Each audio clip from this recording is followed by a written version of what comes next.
Hello, this is Melvin from the econstutor.com.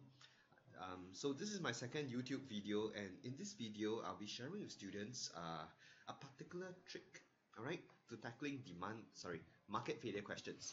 So if I look at market failure, usually questions are in the first part, okay, part A are quite standard. They will pertain to the root cause of market failure. So students need to explain why market failure occurs, and this is usually not too hard because it's premised on memory work. Now part B requires students to assess policies, okay, to tackle the above causes of market failure. Now when you come up with policy solutions, this is usually the part that's a bit tricky because we know there are quite a number of policies available, and the trick is how do you position each policy to the extent they serve a unique purpose. Okay, you can think of a well-directed movie.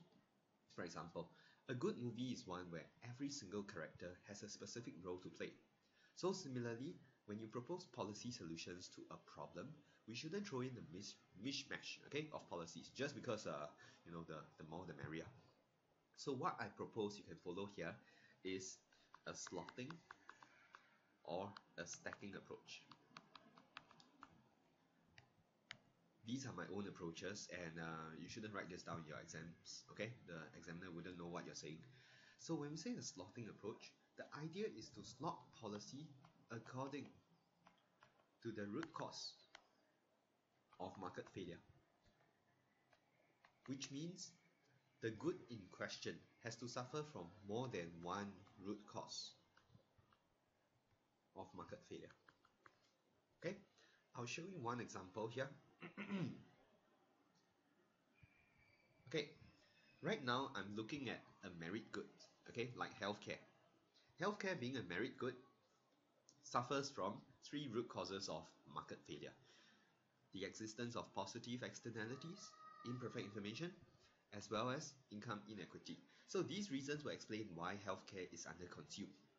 So if you're tackling the first problem of spillover benefits, the best policy to use would be a subsidy. Why? A subsidy internalizes the externality. At the same time, it's a market-based approach. So it allows the market to reach the socially efficient level of output without without overly disrupting the market forces of demand and supply. Okay? Now ignore this first. I'll explain the stacking approach later. When you're tackling imperfect information, say when there are information gaps, so some consumers may not be aware of the benefits of going for regular health screenings, campaigns, okay, or rather education would be useful. But if you're dealing with a stubborn consumer, okay, who believes that vaccinations are not necessary, say for the newborn kid, regulations like compulsory vaccinations would be more effective. Okay, so you can see that the policies we recommend are very targeted based on the root cause of the problem.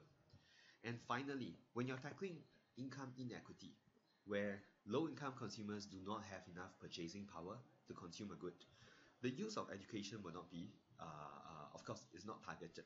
So what we propose here is the use of very specific subsidies like MediFund, okay, where you give more of these funds to the low-income families. So this is your slotting approach, and you give a specific role for each policy to play depending on the root cause of the problem. Next, we can also come up with a stacking approach. A stacking approach means, okay, there is only one root cause of market failure. So since there's only one root cause, you can't slot. You can only stack the policies on top of one another. So I could be looking at a question where I'm required to propose policies to tackle spillover costs from smoking. So since they focus on the spillover effects, I can't talk about imperfect information, okay? So they are not asking me to tackle this demerit good problem. Rather, they are focusing on the externality problem. So again, since it's a spillover cost, the best policy to use would be a tax, okay? It's not showing up. Okay, so you will propose a tax as your main policy. But if you look at the limitations of a tax, let's try to use the limitations to justify the inclusion of additional policies. Okay?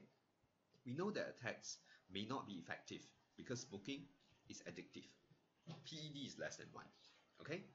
And we also know that another factor that can increase PED is to introduce substitutes. Okay? So this is where we throw in campaigns. Campaigns which promote the use of substitutes like nicotine gum and nicotine patches. Okay? Or campaigns that change the consumer mindset. So what these campaigns do is they raise the PED. Okay? So that as a bundle, they work better together with your tax policy.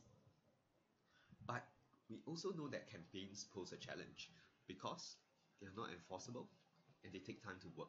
So again, we have another limitation exposed. And to deal with this limitation, we have to propose or rather a complementary policy. So in this case, I'll suggest the use of rules and regulations, okay? Especially if the spillover cost is very high.